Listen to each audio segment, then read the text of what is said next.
एक sniper team एक ऊंची इमारत पर छिपकर बैठी थी। उनका मिशन था एक ऐसे हथियार डीलर को खत्म करना जिसके पीछे पॉलिटिकल बैकग्राउंड था। तभी वहां एक लड़की आती है जिसने लाल रंग की लेदर जैकेट पहन रखी थी। उसे देखकर साफ लग रहा था कि उसका उस हथियार डीलर के साथ काफी क्लोज रिलेशन है, लेकिन इससे मिशन पर कोई फर्क नहीं पड़ना था। स्पॉटर तुरंत स्नाइपिंग पैरामीटर्स देता है और वॉकर अपना निशाना सेट कर लेता है। जैसे ही वह ट्रिगर दबाने वाला होता है, लड़की अचानक पीछे मुड़कर ऊपर की तरफ देखती है और उसे कुछ रिफ्लेक्शन दिखाई देता है। पहला शॉट मिस हो जाता है, लेकिन वॉकर तुरंत खुद को एडजस्ट करता है। इस बार वह मौका नहीं छोड़ता और दोबारा फायर करता है, जिससे टारगेट वहीं ढेर हो जाता है। दोनों तुरंत अपना सामान समेटकर निकलने लगते हैं, लेकिन सीढ़ियों तक पहुंचते ही उन्हें एहसास होता है कि कोई उनका पीछा कर रहा है। मजबूरी में वे छत की तरफ भागते हैं, लेकिन वहां जाकर पता चलता है कि कोई रास्ता नहीं है। इस बात पर दोनों में झगड़ा शुरू हो जाता है। हर कोई दूसरे को दोष दे रहा होता है। तभी पीछा करने वाले लोग भी वहां पहुंच जाते हैं और दोनों जल्दी से एक दरवाजे में घुस जाते हैं। अंदर उन्हें एक लिफ्ट मिलती है, लेकिन जैसे ही वे आगे बढ़ते हैं उन्हें एक माँ और उसका बच्चा दिखाई देता है। वॉकर तुरंत उन्हें एक कोने में छिपने को कहता है और केन को भी पीछा करने वाले नजर आ जाते हैं। दोनों थोड़ी देर उन्हें शांत कराते हैं और फिर सीढ़ियों से नीचे भागते हैं। इस बीच पुलिस भी वहां पहुंच चुकी होती है। जैसे ही वे बेसमेंट के एग्जिट पर पहुंचते हैं, उन्हें सिविल ड्रेस में पुलिस वालों ने घेर लिया। दोनों तुरंत सरेंडर करने का नाटक करते हैं, लेकिन अगले ही पल हालात बदल जाते हैं। वे सबको खत्म करके वहां से निकल जाते हैं और एक हेलीकॉप्टर में बैठकर सुरक्षित जगह पहुंच जाते हैं। लेकिन वॉकर के मन में एक सवाल घूम रहा होता है, आखिर उस लाल जैकेट वाली लड़की ने हथियार डीलर के सामने आकर गोली क्यों खाई? केन कहता है कि शायद वह गलती से फिसल गई होगी, लेकिन वॉकर को यकीन था कि उसने जानबूझकर उसे बचाया। केन का मानना था कि अगर वह सच में अच्छा इंसान होता तो टारगेट ही नहीं बनता और लड़की ने शायद पैसों के लिए ऐसा किया होगा। ये बात वॉकर को चुप करा देती है, लेकिन उसके मन में शक और पछतावा दोनों बढ़ने लगते हैं। उसे पता नहीं था कि यही भावना आगे चलकर उसकी जान पर भारी पड़ने वाली है। कुछ समय बाद वॉकर एक पहाड़ी इलाके में बने अपने छोटे से घर में लौटता है। जब भी उसका मन खराब होता है, वह यहीं आकर अकेले रहता है। लकड़ी काटना, शांति में रहना, यही उसकी जिंदगी थी। उसका पार्टनर बार बार फोन करता है, लेकिन वॉकर फोन नहीं उठाता। वह इस शांति को तोड़ना नहीं चाहता। शाम को वह बेंच पर बैठकर शराब पी रहा होता है और अपने हथियार को साफ कर रहा होता है। तभी उसके बॉस का फोन आता है। इस बार उसे फोन उठाना ही पड़ता है। कट होता है। एक प्राइवेट जेट एयरपोर्ट पर लैंड करता है और वॉकर वहां से उतरता है। केन इस बात से बहुत नाराज होता है कि वॉकर उसके कॉल और मैसेज इग्नोर कर रहा था, इसलिए दोनों के बीच फिर बहस हो जाती है। कार में वॉकर कहता है कि उसने ऊपर बात कर ली है, यह आखिरी मिशन होगा और इसके बाद वह यह काम छोड़ देगा। केन को यह सुनकर यकीन नहीं होता, लेकिन वह कुछ कहता नहीं। इसके बाद दोनों को एक 5 स्टार होटल में ठहराया जाता है। कमरे को देखकर वॉकर हैरान रह जाता है। यह उसकी जिंदगी का सबसे लग्जरी ठिकाना था। वह बार बार मैनेजर से कंफर्म करता है। हालांकि उसे थोड़ा शक होता है, लेकिन बॉस का नोट पढ़ने के बाद वह मान जाता है। जैसे ही मैनेजर पर्दे खोलने लगता है, वॉकर उसे तुरंत रोक देता है, शायद उसकी प्रोफेशनल आदत की वजह से। मैनेजर मजबूरी में पर्दे बंद कर देता है और चला जाता है, लेकिन कुछ ही देर बाद दरवाजे की घंटी बजती है। दोनों दरवाजा खोलते हैं। बाहर 2 लड़कियां खड़ी होती हैं। दरअसल बॉस ने वॉकर की मेहनत के लिए उसे रिलैक्स करने का इंतजाम किया था। ये देखकर दोनों का मूड थोड़ा हल्का हो जाता है और वे आराम से मसाज लेने लगते हैं। लेकिन वॉकर थोड़ा अनकंफर्टेबल होता है क्योंकि उसे इसकी आदत नहीं थी। तभी अचानक मैनेजर और एक वेटर खाना लेकर अंदर आते हैं। वे कहते हैं कि यह भी बॉस की तरफ से है, लेकिन खाना रखने के बाद वे सीधे बालकनी की तरफ जाते हैं और दरवाजा खोल देते हैं। यह देखकर वॉकर गुस्सा हो जाता है। उसे बाहर का नजारा नहीं देखना, बस दरवाजे और पर्दे बंद चाहिए थे। जैसे ही वह उन्हें रोकने जाता है, उसकी नजर सामने वाली बिल्डिंग पर पड़ती है। कुछ गड़बड़ थी। वॉकर समझ जाता है कि अभी तुरंत पर्दे बंद करने होंगे, नहीं तो सब मारे जाएंगे। लेकिन जैसे ही वह रिमोट उठाता है, वेटर अचानक उस पर हमला कर देता है। वॉकर थोड़ा चौंक जाता है,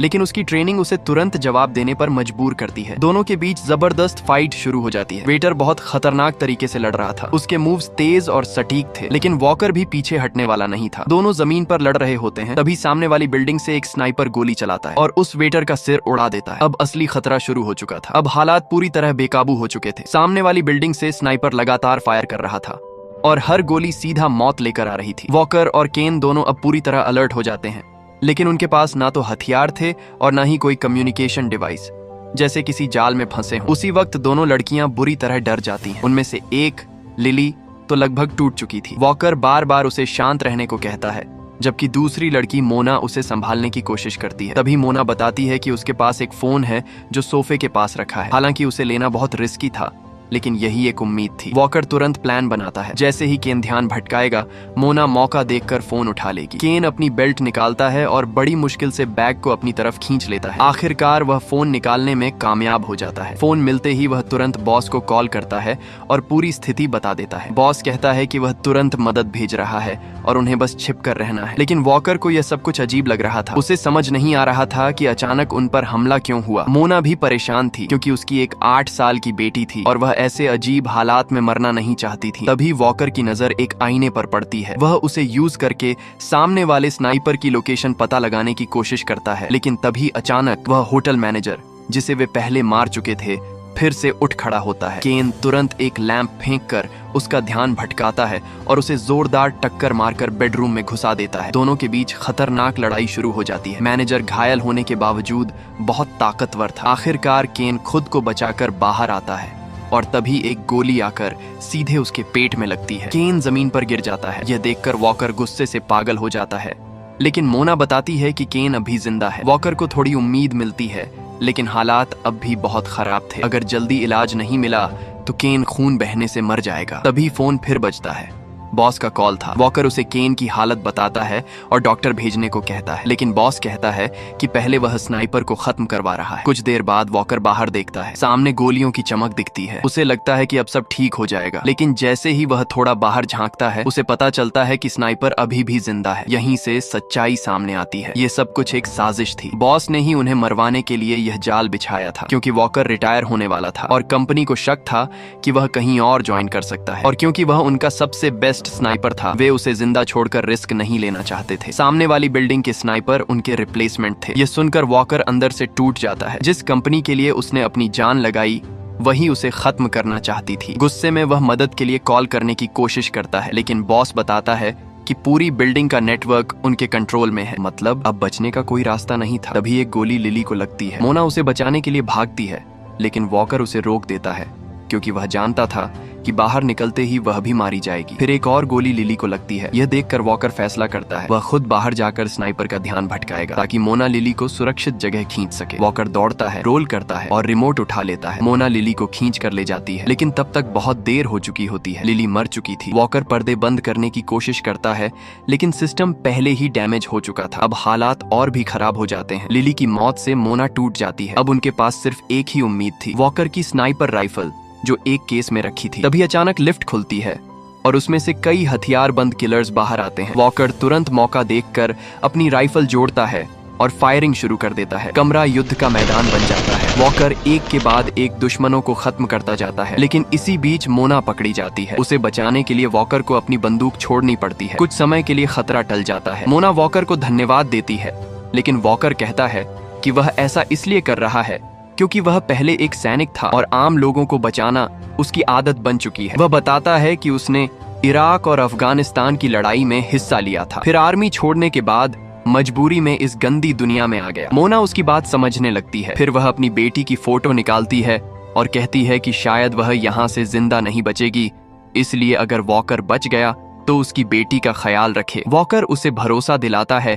कि वह उसे बचाने की पूरी कोशिश करेगा, लेकिन तभी फिर से दुश्मन आ जाते हैं और एक और भयानक लड़ाई शुरू हो जाती है। लड़ाई अब अपने सबसे खतरनाक मोड़ पर पहुंच चुकी थी। लिफ्ट से निकले किलर्स लगातार हमला कर रहे थे और वॉकर पूरी ताकत से उनका सामना कर रहा था। इसी दौरान एक भारी भरकम गुंडा उसके सामने आ जाता है, ताकतवर, तेज और बेहद खतरनाक। दोनों के बीच जबरदस्त हैंड टू हैंड फाइट शुरू हो जाती है। वॉकर को काफी मार पड़ती है, लेकिन वह हार नहीं मानता। लड़ते लड़ते वह लिफ्ट का दरवाजा भी खोल देता है ताकि मौका मिलते ही बाहर निकल सके। तभी अचानक एक गोली चलती है। वह गोली मोना ने चलाई थी, लेकिन वह खुद इतनी डर चुकी थी कि अगले ही पल स्नाइपर की गोली उसे भी लग जाती है। मोना जमीन पर गिर जाती है। वॉकर तुरंत उसके पास जाता है, लेकिन अब बहुत देर हो चुकी थी। मरने से पहले मोना उससे सिर्फ एक बात कहती है, मेरी बेटी का ख्याल रखना, और फिर उसकी सांसें हमेशा के लिए थम जाती हैं। यह पल वॉकर को अंदर से तोड़ देता है, लेकिन तभी कोने में पड़े केन की हल्की सी खांसी सुनाई देती है। वॉकर तुरंत उसके पास दौड़ता है। केन अभी जिंदा था, लेकिन उसकी हालत बेहद खराब थी। गोली उसके शरीर के ऐसे हिस्से में लगी थी